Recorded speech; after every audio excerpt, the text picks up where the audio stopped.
It's that time again. Hello Nigeria and welcome. This is Reshaping Democracy. In this edition of the program, we shall focus on one sector of our economy.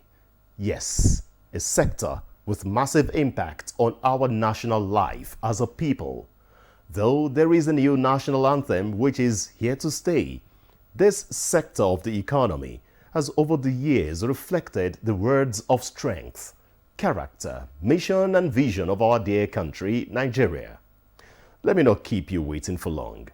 It is what has been described as a national asset.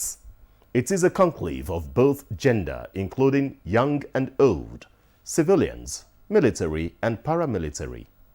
Sports. Yes, it is a sports sector. Over the years, it has played a pivotal role in fostering our unity as a people. From single sports events to multi-sport events, Nigeria continues to raise the bar. As Nigeria engage in a busy schedule of national and international sports events this year, expectations are high. The decision to split the Ministry of Youth and Sports Development into two independent ministries by President Bola Ahmed Tinubu is one bold step Nigerians believe will change the fortunes. Renewed hope, you would say. Senator John Eno is Nigeria's Sports Development Minister. He's an experienced teacher, industrialist, philanthropist, and also a lawmaker. He will be explaining, particularly to you, how he has steadied the ship of this sometimes chaotic sector and how it fits into the key priority areas of Mr. President Bola Ahmed Tinubu.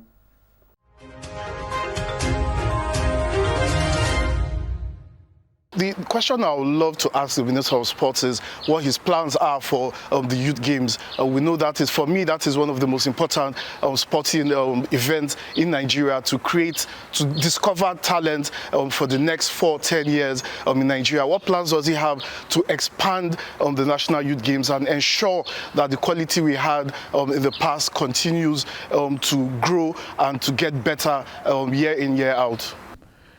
The National Youth Games at the moment, from last year to the next couple of years, are going to be hosted by Delta State.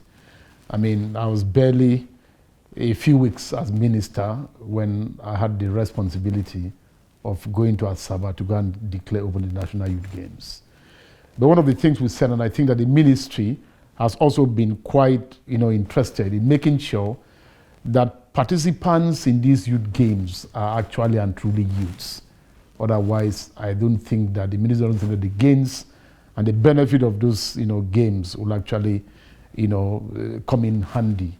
One of the things that we've also tried to, to add to the National Youth Games is, I remember that when I declared open the games, I also said, it will not be games for the sake of the games. It will be games, games for what they can be used to achieve.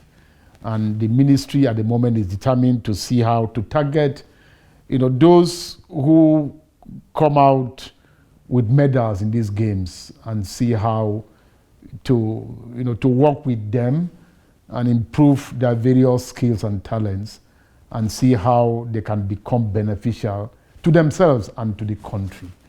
So that is one of the things that the ministry at the moment is doing. And I think that going forward, this ministry under my leadership has also been quite determined to see how we can promote more and more grassroots sports and participation. The ministry, by its structuring, has 6 zonal structures, but those zonal structures before now have existed more in name. So the ministry, because of our emphasis on grassroots sports, we are getting back life into the various zonal offices, because these zonal offices become the anchor for a lot of the grassroots activities that we are going to begin. Mr. Minister, I'll be looking forward to your answer to me. Are you bold enough to tell Nigerians that we don't have to win all the time, but we need to prepare and groom before results come? It's a question that for me captures the greatest challenge that our sports sector and industry, faces. And it's going to require a lot of courage and boldness, like the person who asked that question has underscored. It's there's a difference between development and competition, right? I mean, development is the pathway that you go through the process that leads to competition. But I think that, unfortunately, all what has continued to happen is that even when funding is made, we fund for competition. So we fund more for competition than we are doing for preparation and for development. And this may not be too far-fetched. You know, Nigerians' hunger for results and for victory is always all-time high, to the extent that you are hardly able to have the luxury to now begin to say, look, there's a lot that we need to do to get to that point that we need to begin to win. Unless there is a proper process of developing and preparation that is able to underscore quite properly, you know, how best that results can begin to be achieved in the sector. Most of the results we're going to continue to get are going to be results that are going to be a function of happenstance, no long planning. I mean, there's no system that is ensuring and guaranteeing that. It's only when there is a system that ahead of any competition it's possible to predict that because of A, Y, Z that we've done in terms of preparation and development, we're then able to achieve this. You know, so we cannot, you know, dwell on one to the total exclusion of the other. While we are competing, it's important to also focus and pay attention on development and on preparation. Okay, we are preparing to go for Olympics. The opening ceremony for the Paris 2024 Olympics is on the 26th of July. Okay. Now, the talk I've continued to hear within the sector is that the preparations for an Olympic year has to start 4 years ahead of the Olympics, right? Okay. There are other people that will tell you, for example, that to be able to be competitive enough to win an Olympic medal, that the kind of hours you have to put into training is at least about 10,000. The level of preparation, how does he intend to have a repeat of what happened in 1996 and surpass it in this 2024 Olympics? Nigeria has competed in every Olympic since 1952, with the exception of the 1976 Olympics that the military administration then led the boycott in protest against the apartheid regime in South Africa, right?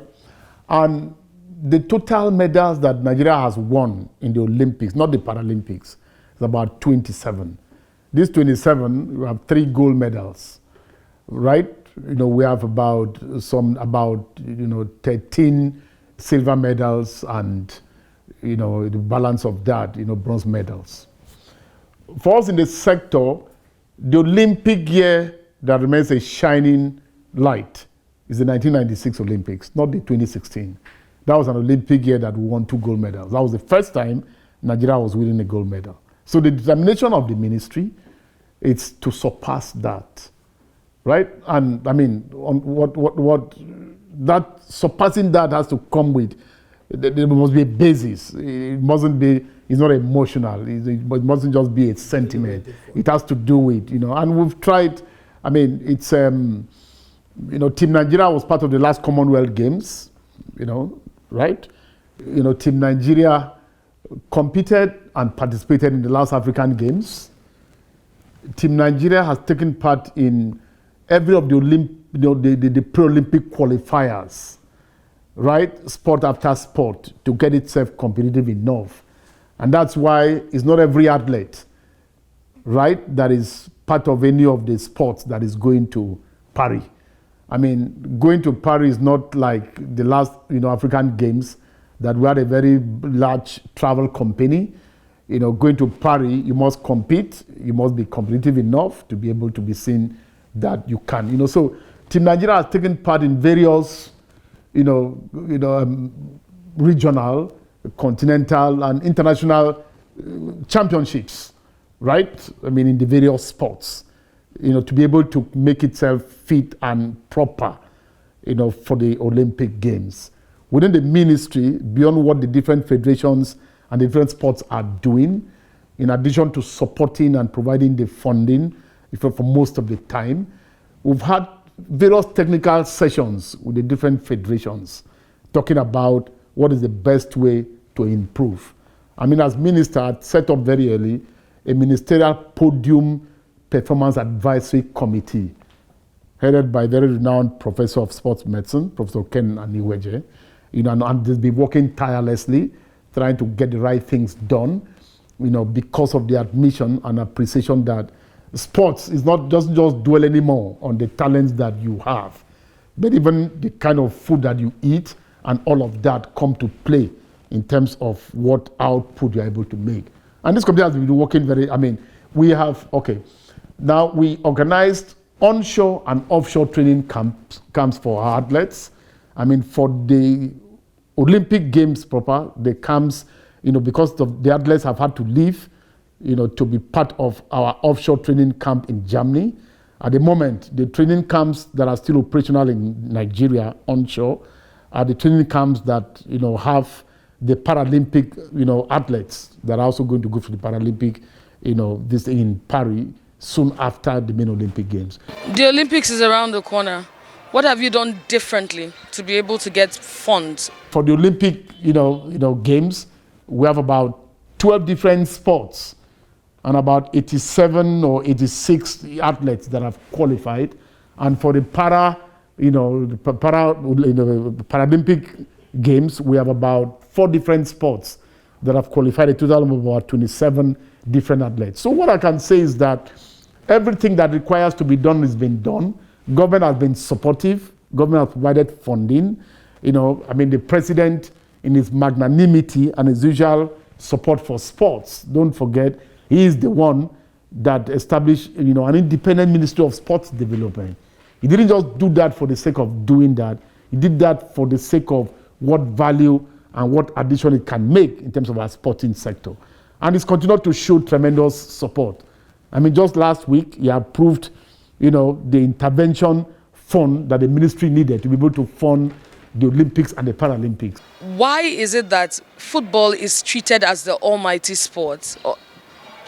It's being treated better than other sports. They got 12 billion naira to be able to clear off their arrears. Why other federations are still struggling to be able to go for Olympic qualifiers? And we still keep hearing from the ministry paucity of funds. It's one of two things. The first having to do with, football getting more attention by fact of the intervention by Mr. President. This was over outstanding debts. It wasn't about the present. And these outstanding debts also had to do with the salary of the former, Super Eagles national team coach, about 15 months of unpaid salaries and all of that. And I agree to some extent, and that the ministry needs to get to a point in which it does a collation of the various outstanding debts in other sporting federations outside football. That hasn't happened yet. The only thing is that, unlike other sports, the Nigerian Football Federation is able to put together all of that and then to write to the minister, forwarding this level of exposure. For other sports, because they are all plenty all together, the ministry will now need to look at what it has as outstanding and be able to approach Mr. President to see what Mr. President can do. And I have the greatest hope that this president, given what it has, it has done for football, will all be too willing to also do for other sports. I don't think that on that, perspective, there is any preference that is being done. The other about other sports struggling for qualification and for all of that. it's also possible. What I find is that football, compared to other sports, that we're engaged in, also seems to continue to attract a little bit more support and funding outside government than the other sports are doing. To the extent, for example, that even though the Olympics is the responsibility of the ministry and of the Nigerian Olympic Committee, and every other sporting federation has to depend on the ministry for every of the qualifiers that it has to. We also find the NFF also doing the same thing. But while other sports will have to wait, while we have to take extra measures to make sure that we don't fail to attend those pre-qualifiers, for football and for NFF, we find them being able to do so without necessarily having to wait until we're able to take those kind of extraordinary measures. The question will be how to commercialize Nigerian sports. How do we make sure that we have sponsors? How do we bring branding? How do we make our athletes brand ambassadors? How do we make sponsorship become a part of the conversation every time? How do we make the National Assembly be able to enact laws that make sure that every foreign corporate organization coming to the country will have a tax waiver of being able to at least sponsor sporting events every year? Very important question. I mean, it's the person knows, it's coming from an informed background. A lot of the times I've been quoted as saying that sports has worked for other countries and other climes, so sports must work for our country, and we've got everything that should make it work in terms of the fundamentals. We've got the population, and the right population at that. We've got the landscape. We've got all of that. We've got our country's population of about 220-something million, has a youth population that is close to about 65%, if not more. The world over appreciates the huge talents that abound in our country. But it hasn't worked. The business side of it is not. Fortunately, this government inherited a national sports industry policy, right, that focuses on sports as business. Okay, but this will not just work because we have a policy.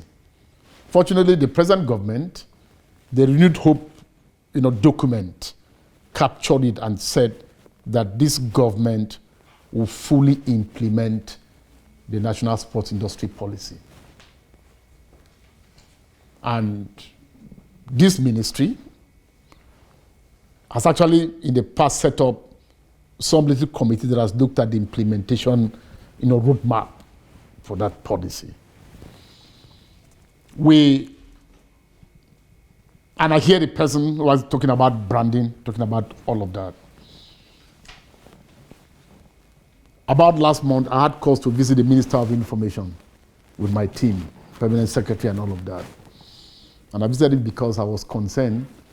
The minister was concerned that our sports is not in the media. It's not on TV. We have the National Youth Games that I mentioned at the beginning. We have the National Sports Festival. We have the National Para Games, all of that take place. They take place within our country.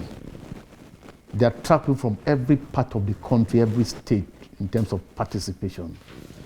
Those games come and go, and you don't find them on TV, unless perhaps like a news item, right? You don't find them.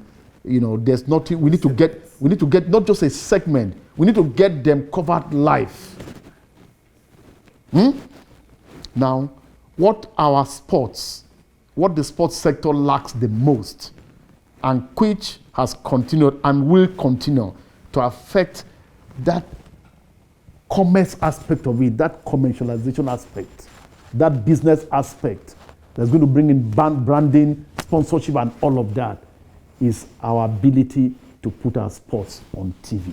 What would be your target ahead of your tenure as the Honorable Minister of Sport? The game and sport exists, only because you have athletes that are willing to compete, are willing to take part. You have people who are willing to, and so therefore, their welfare remains key, remains cardinal. It's because if the young people coming up, look at those who are currently competing and find out that their welfare is guaranteed, it serves as a motivation for them to come in. But we continue to have the challenge of not being able to take care of our sportsmen and women in the manner that they should. I mean, when I became minister, I've a roadmap, that has the acronym WAFER. The first word in WAFER is welfare, and it's welfare of what? Welfare of our athletes. I mean, I've had sessions with some number of athletes that have competed for our country in some competitions in the past, and up till today, haven't been paid. First, this present ministry is ensuring that doesn't happen, under the present administration.